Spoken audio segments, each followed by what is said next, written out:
할렐루야. 우리 옆 사람하고 인사 한번 합시다. 은혜 받읍시다. 은혜 받읍시다.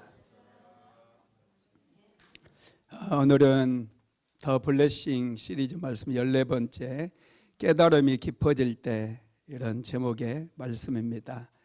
깨달음은 새로운 세계를 열어줍니다. 깨달음이라고 하니까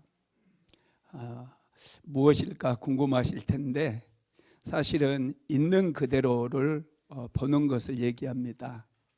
산을 산으로 보고 바다를 바다로 볼 수 있는 것. 우리가 바로 보지 못하기 때문에 오해가 생기게 되고 또 해석을 잘못하게 되죠. 그것 때문에 많은 문제들이 생기게 되므로 때로는 하나님의 사랑도 우리가 의심하게 되고, 신실하신 하나님에 대해서도 회의를 품게 되는 그런 일들이 생기게 된다는 거예요. 그런데 어떤 사건에 대해서도 또 사물에 대해서도 바르게 우리가 알게 되었을 때 이해가 되지 않습니까? 목사님의 설교를 들을 때 이해가 되면 그렇구나, 고개가 끄덕여지고 뭔가 뻥 하고 뚫린 것 같은 그런 느낌을 우리가 받게 되죠. 여러분, 하나님께서는 우리에게 깨달음을 주심으로 새로운 또 세계를 열어가게 하시고 새로운 미래를 볼 수 있도록 만들어 주신다는 거 믿게 되기를 바랍니다. 오늘 그 본문 말씀은 오해 때문에 하나님을 의심했던 한 사람의 이야기가 나옵니다. 그 사람이 바로 다윗 왕 시대에 성전에서 악기를 연주하고 또 찬양하는 사람들을 이끌고 그들을 지휘했던 아삽이라고 하는 사람의 이야기인데요. 이 아삽이 이 시편 73편을 기록을 했어요. 아삽은 신실한 믿음의 사람이었습니다. 하나님을 찬양하고 다윗의 그 장막에서 다윗이 24개 반차를 만들어서 성가대를 조직하고 24개로 나누어 가지고 하루에 1시간씩 돌아가면서 하나님 앞에서 찬양하게 만들었잖아요. 그것을 총 담당했던 그 사람이 바로 아삽이라고 하는 사람이었어요. 왜 다윗이 그 사람에게 그런 중차대한의 일을 맡겼을까요? 그 정도로 믿음이 좋았고 신실했던 사람이기 때문에. 그런데 이렇게 신실했던 믿음의 사람 아삽이 시편 73편을 보면은 믿음의 회의가 찾아왔고 크게 그의 믿음이 흔들려 가지고 하나님을 의심하는 지경에까지 이르게 되는 것을 볼 수 있어요. 오늘 본문 한번 읽어봅시다. 시편 73편 1절에서 3절까지 한번 같이 읽어봅니다. 하나님이 참으로 이스라엘 중 마음이 정결한 자에게 선을 행하시나 나는 거의 넘어질 뻔하였고 나의 걸음이 미끄러질 뻔하였으니 이는 내가 악인의 형통함을 보고 오만한 자를 질투하였음이로다. 아멘. 아삽이 어느 날 갑자기 세상이 보이는 거예요. 세상 사람들 보니까 하나님 앞에서 정직하게 살지도 않아요. 거짓말하면서 아주 이기적으로 인생을 살고 있어요. 그런데 그들은 점점 형통하고 하는 일들이 점점 더 잘 되는 거예요. 자기는 하는 일도 잘 안 되고 매일마다 하나님을 예배하고 하나님 앞에 정직하게 살기 위해서 굉장히 애를 쓰고 힘을 쓰는데 매일마다 고통 가운데 놓이게 되는 거예요. 이걸 생각할 때 하나님이 안 계시는 거 아닌가. 심지어는 악인이 죽을 때도 고통 없이 죽는 거예요. 그러니 의심이 더 강력하게 밀려든 거죠. 시편 73편 4절로 5절도 읽어봅시다. 그들은 죽을 때에도 고통이 없고 그 힘이 강건하며 사람들이 당하는 고난이 그들에게는 없고 사람들이 당하는 재앙도 그들에게 없나니. 자신은 열심을 다해서 성가대를 조직하고 또 다윗의 장막, 그 하나님의 장막이잖아요. 그곳에서 매일마다 하나님을 찬송하는 일을 하고 예배하는 일을 했어요. 죄를 짓지 않기 위해서 삶을 구별했어요. 그런데 자신의 삶에는 매일매일 고통이 찾아오는데 신기하게 악인들은 더 형통한 것 같고 고난도 없는 것 같고 죽을 때 아주 고통 없이 죽는 것 같은 거예요. 여러분, 이럴 때 의심이 들어오지 않겠어요? 정말 하나님이 살아계신다면 왜 이런 일이 생길까? 이건 모순이잖아요. 우리가 생각하기에 하나님을 잘 믿는 사람이 더 잘 살아야 되고 자녀들도 더 잘 돼야 되고 죽을 때도 아멘 하면서 고통 없이 죽어야 되고, 이게 우리의 생각이거든요. 그런데 이상하게 아삽이 세상이 돌아가는 이치를 보니까 반대로 흘러가는 것 같은 거예요. 자기의 삶에는 매일 고통이 있다는 거예요. 자, 13절로 14절도 읽어볼까요? 내가 내 마음을 깨끗하게 하며 내 손을 씻어 무죄하다 한 것이 실로 헛되도다. 나는 종일 재난을 당하며 아침마다 징벌을 받는도다. 아삽 스스로 생각해 볼 때 자신은 죄 없이 살기 위해서 무지 애를 쓰는 거예요. 어떻게 해서든지 하나님 보시기에 거룩하고 성결하게 살기 위해서 몸부림을 쳤다는 거예요. 그런데 자기의 삶에는 매일마다 재난이 찾아오고 아침마다 징벌을 받는 것처럼 몸에 통증이 찾아오는 거예요. 아삽은 실망했어요. 하나님이 정말 살아계신 것입니까? 나 이런 하나님 믿지 않겠습니다. 거의 실족할 뻔했다는 거예요. 실족할 뻔. 한번 읽어봅니다. 시편 73편 2절 한번 읽어봅시다. 나는 거의 넘어질 뻔하였고 나의 걸음이 미끄러질 뻔하였으니. 거의 넘어질 뻔했대요. 거의 하나님을 떠나버리고 다시는 내가 하나님 안 믿겠다, 이렇게 맹세하고 떠나버릴 뻔했다는 거예요. 그런데요, 갑자기 하나님의 은혜가 아삽에게 부어지게 됩니다. 하나님께서 아삽에게 은혜를 내려주시니까 아삽이 큰 깨달음을 얻게 돼요. 악인들이 잘 되고 형통하다 하더라도 그들은 지금 미끄러운 곳 꼭대기에 있어가지고 결국에는 파멸로 곤두박치게 될 거라는 것을 하나님께서 아삽에게 깨달음을 주셨어요. 할렐루야.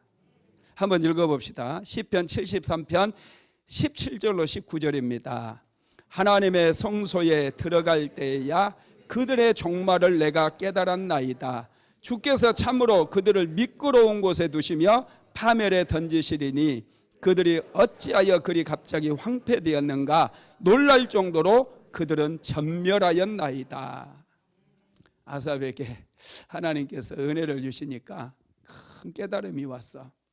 악인들이 비록 저렇게 형통한 것 같고 저들이 성공하는 삶을 사는 것 같고 죽을 때도 고통 없이 죽는 것 같지만 그들은 가장 미끄러운 곳의 꼭대기에 앉아 있는 거라는 거예요. 하나님의 때가 이르면 파멸로 곤두박질 칠 것을 아삽은 깨닫게 되었다는 것이죠. 여러분, 반면에 하나님께서는 신실하게 하나님을 섬기는 사람을 영광으로 인도하게 되는 것을 아삽은 깨닫습니다. 그리고 아삽이 한 가지를 고백해요. 최고의 은혜가 무엇인가? 최고의 축복이 무엇인가? 그것을 아삽이 고백하게 되는데 그게 시편 73편 28절에 나와 있어요. 28절 한번 같이 읽어봅시다. 하나님께 가까이함이 내게 복이라. 내가 주 여호와를 나의 피난처로 삼아 주의 모든 행적을 전파하리이다. 하나님을 가까이함이 복이라는 사실을 아삽이 깨달은 거예요. 와, 여러분, 이런 깨달음이 있게 되기를 주님의 이름으로 축복합니다. 우리가 깨달으면 깨달을수록 영적으로 성장하고 성숙하게 되고요, 깨달음이 있을 때 어떤 사건에 대해서 바른 해석을 할 수가 있어요. 우리 인생에 찾아오는 많은 문제들, 이 문제 때문에 우리는 고통을 당하기도 하고 이 문제 때문에 근심, 걱정, 두려움에 휩싸이잖아요. 그런데 바른 깨달음을 얻게 되면 이 문제에 대해서 정확하게 분석하고 해석할 수 있는 능력이 생겨요. 해석하게 되면, 바르게 해석하면 여러분 반응이 다르잖아요. 여러분 두려워하지 않습니다. 문제를 직시하고 내가 해결할 수 없는 문제면 하나님께 기도하고 내가 해결할 수 있는 문제는 내가 해결해 버리면 돼요. 문제 자체는 별로 아무것도 아닙니다. 할렐루야. 문제를 해석하지 못하기 때문에 우리가 두려워하고 염려하고 근심한다라는 거예요. 그래서 여러분 가장 중요한 게 뭐냐? 인생에는 깊은 깨달음이 필요해요. 깨달음이. 우리 사모가 갑자기 둘이서 산책을 하는데 사마리아 여인에 대해서 질문을 하는 거예요. 사마리아 여자에 대해서 어떻게 생각하세요? 이 여자가 무슨 의도로 이런 질문을 하는가? 고민이 깊잖아요. 무슨 의도가 있으니까 갑자기. 그런데 이제 의도 생각하지 않고 내가 늘 생각한 것을 얘기를 했어요. 이 여자가 음란해서 그런 것라기보다도 이분이 고대 당시에는 경제 활동을 못하기 때문에 이 여자가 보호받고 또 공급을 받기 위해서 그러지 않았을까, 이렇게 내가 얘기를 했어요. 그랬더니 이제 사모가 늘 고민하고 있었던 거, 한 분에 대해서 그분이 사마리아 여자다 그렇게 얘기했다는 거. 음란한 게 아니고 보호받기 위해서 그렇게 했다라는 거예요. 그 얘기를 하는데 이게 해석이 되는 거예요. 그러면서 저도 아는 분인데 그분에 대해서 아주 따뜻한 마음이 생기고 부드러운 마음이 생기더라니까요. 적대감이 딱 사라져 버려요.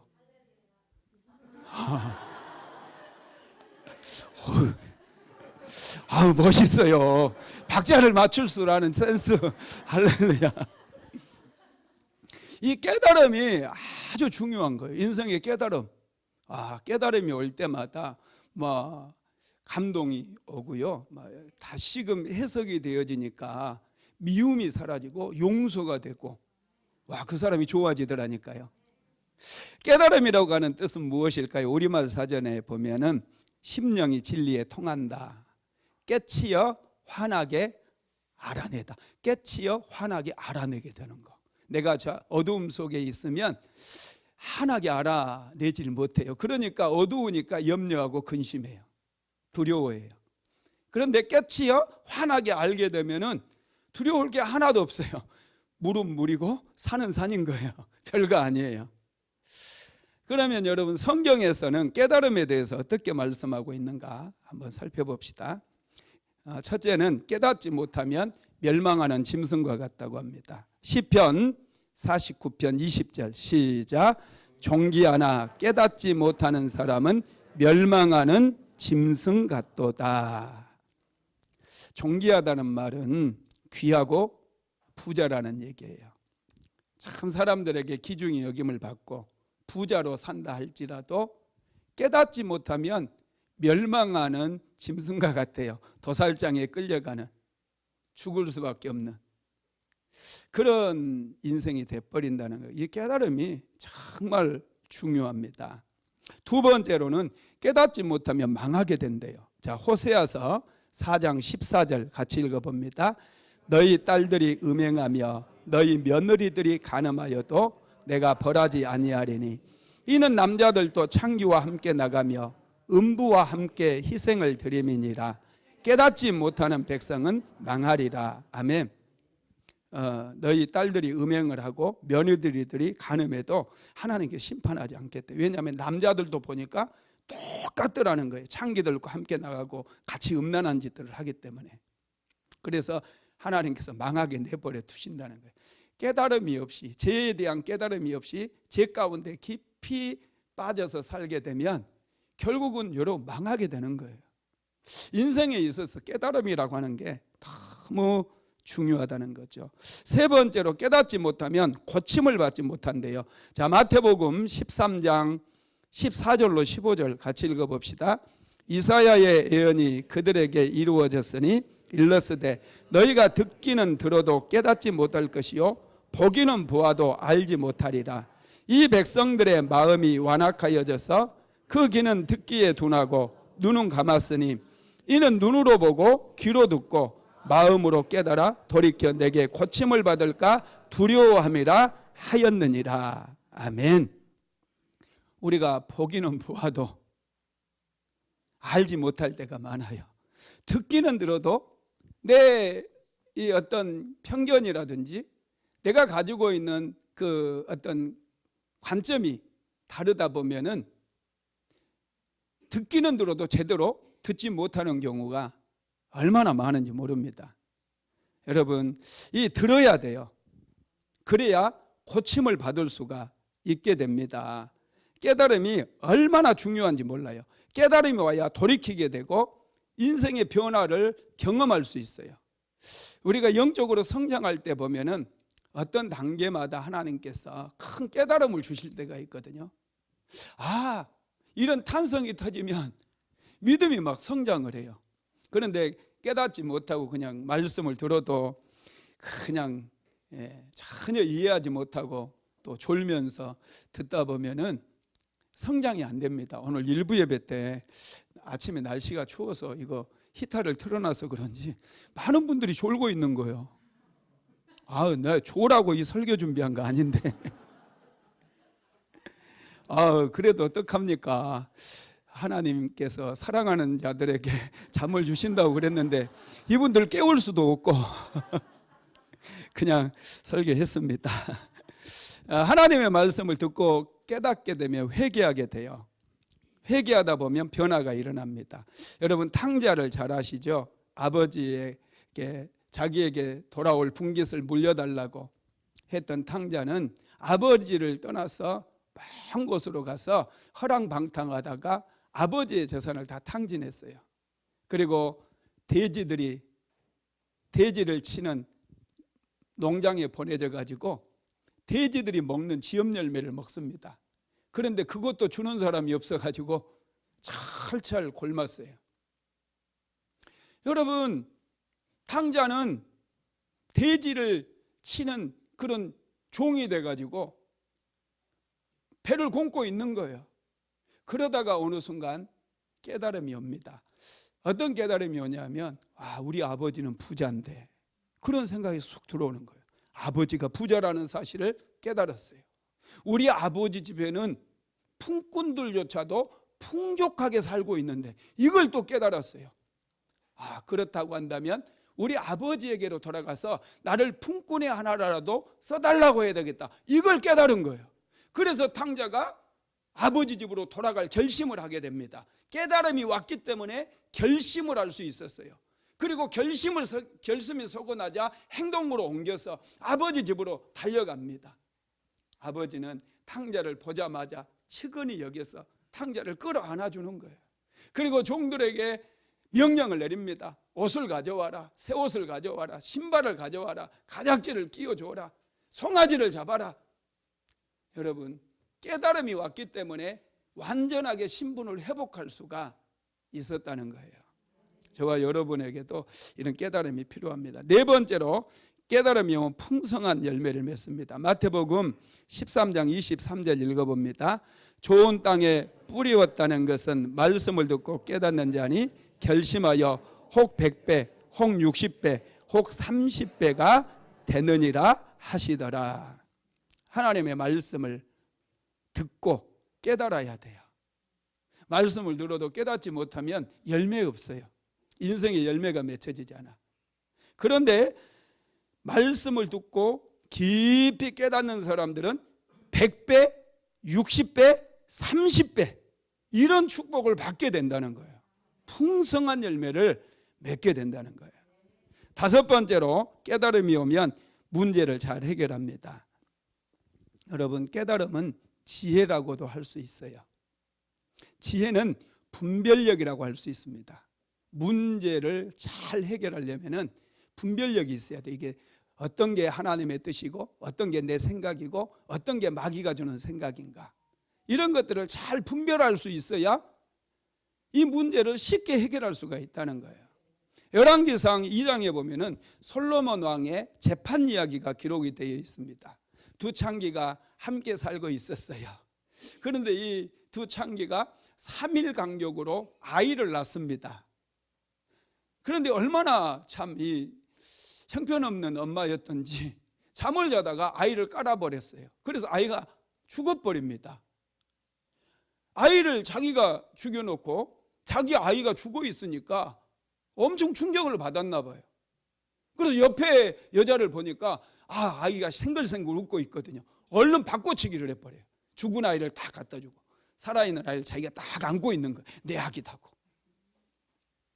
이 옆에 있는 여자가 일어나서 보니까 아이고 세상에 아이가 죽었어요. 깜짝 놀랍니다.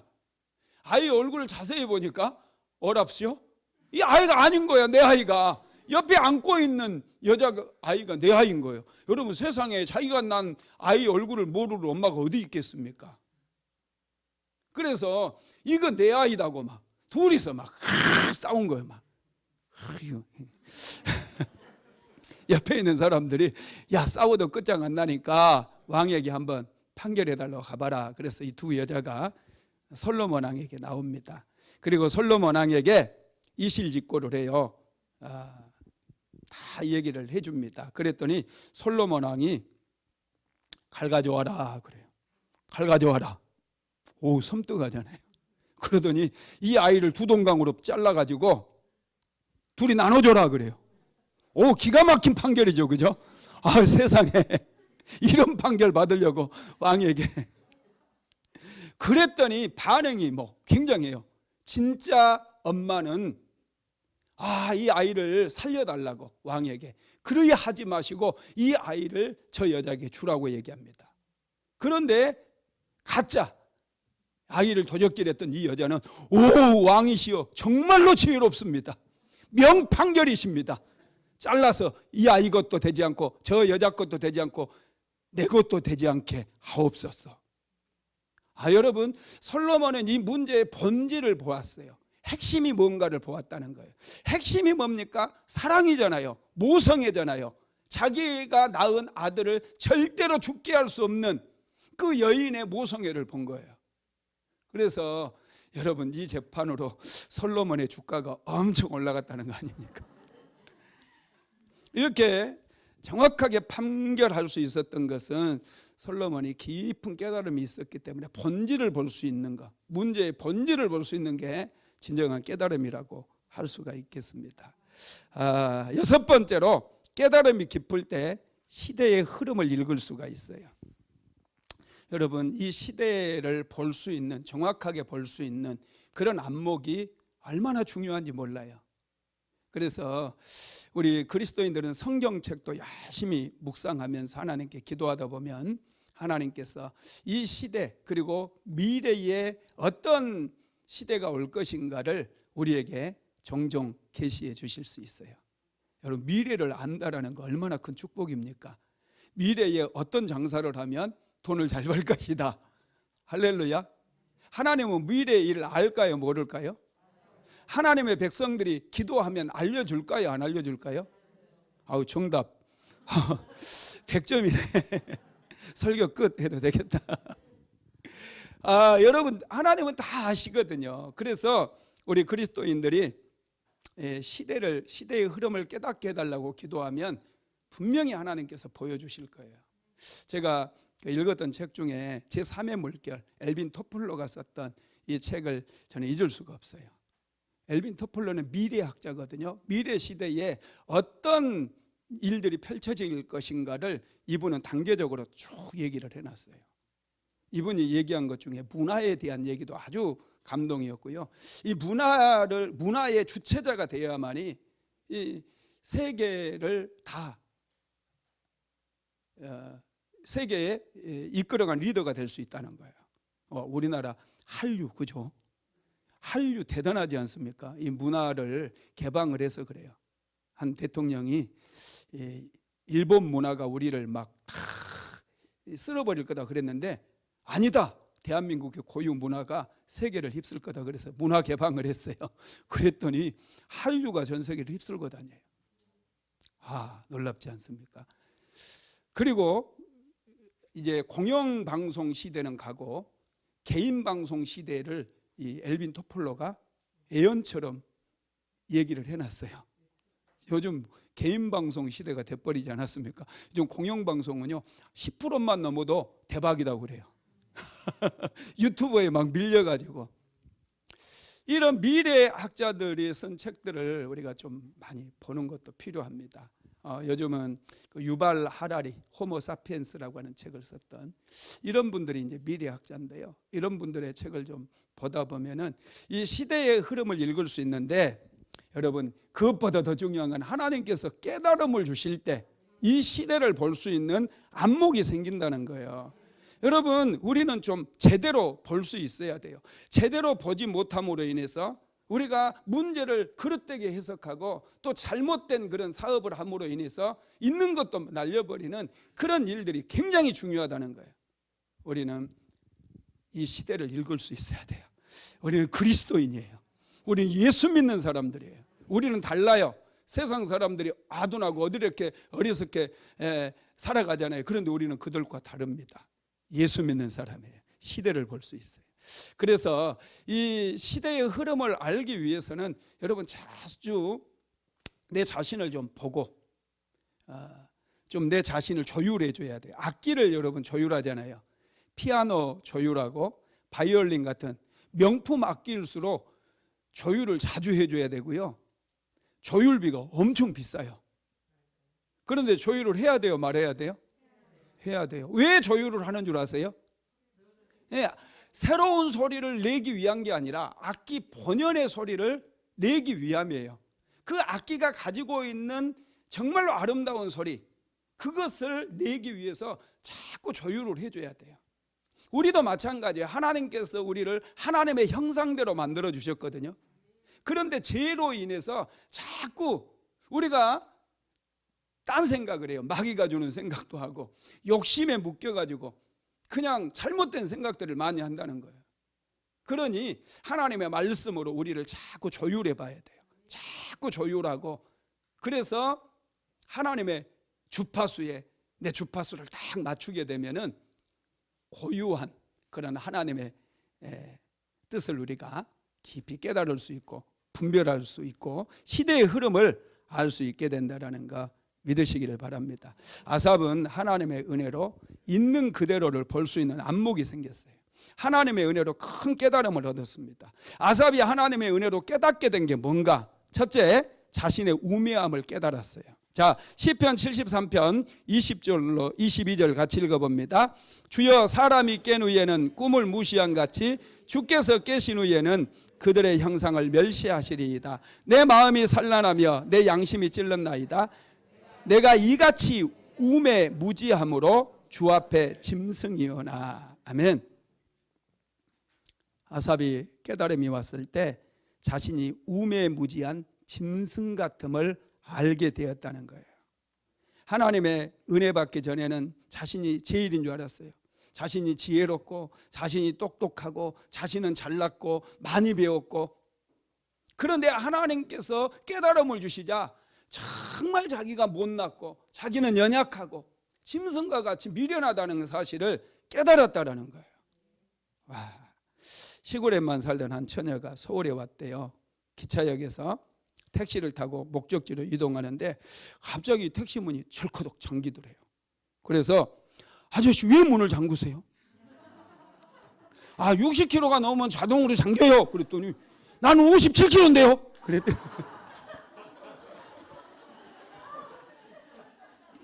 깨닫는 사람은 웃고 깨달음이 없는 사람은 이게 무슨 상황인가? 웃어야 되는가 말해야 되는가? 할렐루야. 아삽은 깨달음이 오기 전에는 악인들이 잘 되는 거에 대해서 이해가 안 됐어요. 하나님께서 하시는 일에 대해서 도무지 이해가 안 됐어요. 납득이 되지 않았어요. 그래서 하나님을 의심했을 뿐만 아니라 자기가 하나님을 가르치려고 그랬어요. 하나님 그렇게 하시면 안 되죠. 하나님 이건 정의가 아니죠. 하나님의 공의가 아니잖아요. 이렇게 하나님을 가르치고 싶었어요. 심지어는 하나님이 살아계시면 왜 세상이 이렇게 돌아가는가? 하나님에 대한 의심까지 생겨버렸어요. 와, 여러분 우리가 기억해야 될 게 있습니다. 그 뭐냐면 하나님께서 이 세상의 이치를 우리에게 다 계시하지 않았다라는 거예요. 전도서 3장 11절 읽어볼까요? 하나님이 하시는 일은 시종으로 사람을 측량할 수 없게 하셨도다. 하나님께서 하시는 일을 우리로 다 깨닫지 못하게 만들었다는 거예요. 그래서 함부로 우리가 하나님에 대해서 판단하고 하나님의 하시는 일에 대해서 불평하고 원망할 필요가 없다는 거예요. 하나님께서는 우리가 언제 죽을지 우리에게 계시해 주시지 않아요. 여러분들 언제 죽을지 아십니까? 모르잖아요. 내일 무슨 일이 일어날 줄 알고 계십니까? 몰라요. 왜냐하면 하나님께서 가르쳐 주시지 않았어요. 미래의 일과 우리가 언제 죽을지 이런 것들은 하나님께서 가르쳐 주시지 않았다라는 거예요. 그래서 하나님께서 하시는 일, 심지어는 내가 고통 가운데 있고 내가 하나님께 부르짖어도 응답이 없다 할지라도 여러분 원망하지 마십시오. 오히려 하나님께서 하시는 일들을 기뻐하시고 하나님께 감사하시기 바랍니다. 그러면 해석이 되어집니다. 두 번째로 하나님과 함께할 때 자신을 붙잡아 주시는 하나님이라는 것을 깨닫게 됩니다. 자, 시편 73편 23절로 24절 같이 읽어봅니다. 내가 항상 주와 함께하니 주께서 내 오른손을 붙드셨나이다. 주의 교훈으로 나를 인도하시고 후에는 영광으로 나를 영접하시리니. 내가 항상 주와 함께하니 주께서 내 오른손을 붙드셨나이다. 아삽이 고통 가운데 있었지만은 하나님께서 자신을 붙잡아 주셨다라는 사실을 깨닫게 된 거예요. 자신이 실족할 뻔했지만 실족하지 않도록 하나님께서 붙들어 주셨다는 것을 아삽이 알게 되었다는 거예요. 이게 중요해요. 지금 현재 내 상황이 해석되지 않고 내가 여전히 고통 가운데 있다 할지라도 그것 자체가 내 인생을 망하게 하지 못합니다. 여러분, 끝까지 우리가 하나님을 신뢰하고 하나님께서 그의 오른손으로 나를 붙들고 계시다는 사실을 믿는 자만이 진정한 승리할 수 있다는 거예요. 세 번째로 하나님 한 분밖에 사모할 자가 없음을 깨닫습니다. 시편 73편 25절로 26절 같이 읽어봅니다. 하늘에서는 주 외에 누가 내게 있으리요 땅에서는 주밖에 내가 사모할이 없나이다. 내 육체와 마음은 쇠약하나 하나님은 내 마음의 반석이시요 영원한 분기시니이다. 아멘. 주밖에는 내가 사모할 자가 없다라는 사실을 아삽이 깨달은 거예요. 왜? 깨달음을 통해서 하나님께서 나를 붙잡아 주시고 계셨구나. 하나님이 지금 나와 함께 하시는구나. 이걸 알게 되었기 때문에 그렇다는 거예요. 여러분, 세상에 사모하고 기대하고 앙망할 자가 어디 있겠어요? 여러분, 돈도 금방 흘러가 버려요. 사람도 얼마나 여러분 자기의 이기적인 욕심을 따라서 가버리는지 몰라요. 정치인들 보면 막 민주투사했던 사람이 그냥 어느 순간 보면 다른 당에 가 있고 막 엉망진창 아닙니까? 사람은 믿을 수가 없어요. 동지 했던 사람도요. 야, 이게 참 우리가 봐도 한심하죠. 그죠? 기가 차요. 여러분, 하나님 한 분만이 신실하신 분이고 우리가 의지해야 될 분은 하나님 한 분밖에 없다라는 것을 믿으시기를 바랍니다. 하나님은 절대로 우리를 버리시지 않아요. 변함이 없어요.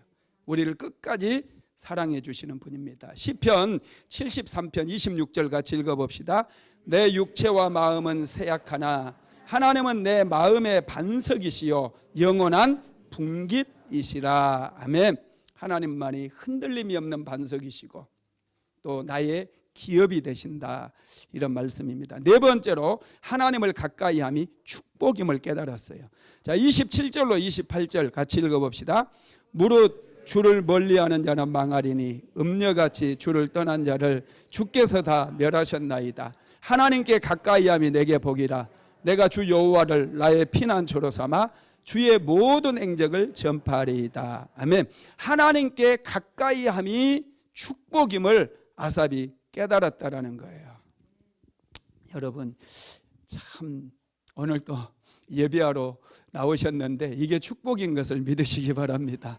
주일날 예배 안 드리면 뭐 하고 있겠어요? 영원히 방황하고 있어요. 뭘 해야 될지 몰라. 안절부절 제된 생각만 하면서 하나님 앞에 나온 거, 이게 얼마나 큰 은혜고 축복인지 모릅니다. 그래서 아삽은 하나님 앞에 깨달음을 얻고 난 다음에 이렇게 고백을 해요. 시편 73편 28절 다시 읽어봅니다. 하나님께 가까이함이 내게 복이라. 내가 주 여호와를 나의 피난처로 삼아 주의 모든 행적을 전파하리이다.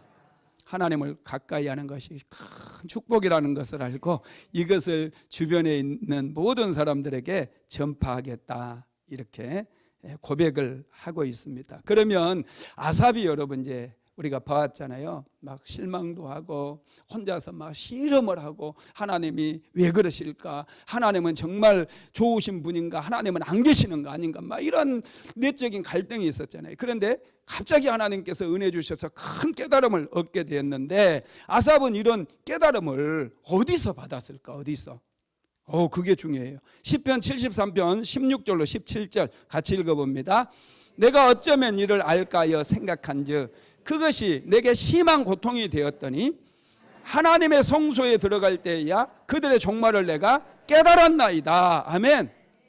이 아삽은 하나님께서 왜 이러시는가? 하나님께서 하시는 일이 못마땅했어요. 왜 악인들은 형통하는가? 왜 저들은 죽을 때까지도 편안하게 죽는가? 이것 때문에 굉장히 고민하다 보니 염려가 되고 막 근심이 되고 고통이 되었어요. 그러다가 그런 생각들을 싹 내려놓고 하나님의 성전에 예배하러 나온 거예요. 하나님의 성전에 하나님을 찬양하고 기도하기 위해서 나온 거예요. 그랬더니 하나님께서 은혜를 주셔서 이 모든 것들이 깨달아진 거예요. 할렐루야. 깨달음이 오니까 지금까지 자신이 고통당했던 거, 매일마다 아침마다 통증이 왔던 거, 이 모든 것들이 해석이 되어지고 성경이 해석되어 버리는 그런 역사가 일어났다라는 거예요. 와, 성소에 들어올 때, 성소에 들어갈 때 하나님께서 깨달음을 주셨어요. 우리가 하나님을 예배할 때, 하나님의 이름을 부를 때, 우리의 기도의 현장 속에서 하나님의 이름을 부르고 무릎을 꿇고 기도할 때에 하나님께서 깨달음을 주셨다는 거예요. 다니엘도 그래요. 다니엘이 여러분 그 예레미야 서책을 읽잖아요. 그러면서 하나님께서 약속하신 때가 이르렀다는 것을 70년 후에 다시 고국으로 포로된 백성들을 돌려보내겠다라고 하는 그런 말씀을 알게 되거든요. 그때 하나님께 기도를 해요. 그랬더니 하나님께서 천사를 보내가지고요 미래에 되어질 일까지 깨닫게 하시는데 다니엘서 10장 11절로 12절 읽어볼까요? 시작. 내게 이르되 큰 은총을 받은 사람 다니엘아, 내가 내게 이르는 말을 깨닫고 일어서라. 내가 내게 보내심을 받았느니라 하더라. 그가 내게 이 말을 한 후에 내가 떨며 일어서니 그가 내게 이르되 다니엘아 두려워하지 말라. 내가 깨달으려 하여 내 하나님 앞에 스스로 겸비하게 하기로 결심하던 첫날부터 내 말이 응답받았으므로 내가 내 말로 말미암아 왔느니라. 아멘. 다니엘이 하나님 앞에 기도했을 때, 깨닫기 위해서 기도했을 때 천사를 하나님께서 보내주셔가지고 이 세상의 역사의 흐름을 전부 깨닫게 하고 보게 만들어 주셨다는 거예요. 여러분, 깨달음이 얼마나 중요한지 몰라요. 우리 인생에 이 깨달음이 와야 됩니다. 하나님에 대한 깨달음, 하나님께서 어떻게 일하시는가. 그러면은 우리 인생이 해석되고 성경이 다시 해석되어지므로 우리가 크게 영적으로 성장하게 되는 것이죠. 말씀을 마무리하겠습니다. 하나님의 은혜는 우리의 인생에 깊은 깨달음을 얻게 만들어줍니다. 깨달음이 깊을 때 우리의 인생은 더 행복해져요. 아삽은 깨달음이 없어서 하나님을 의심했고 또 심지어는 하나님을 떠나려고까지 그렇게 생각을 했어요. 그러다가 성소에 들어가서 큰 깨달음을 얻고 그는 이렇게 고백을 합니다. 시편 73편 28절 다시 읽어봅니다. 하나님께 가까이함이 내게 복이라. 내가 주 여호와를 나의 피난처로 삼아 주의 모든 행적을 전파리이다. 한번 깨달음을 얻고 나니까 하나님을 가까이 하는 것이 정말로 큰 복이구나. 이렇게 예배할 수 있는 거 정말 하나님의 은혜였구나. 이게 깨달아진 거예요. 이걸 깨닫게 되기를 주님의 이름으로 축복합니다. 하루하루 일상을 살면서 예배 드릴 수 있다는 거, 하나님 앞에 나와서 예배할 수 있다는 거, 이것만큼 중요한 일이 어디 있겠습니까? 이것을 우리가 깨닫게 될 때 우리의 믿음도 아삽처럼 크게 성장하는 역사가 일어나게 될 줄로 믿습니다.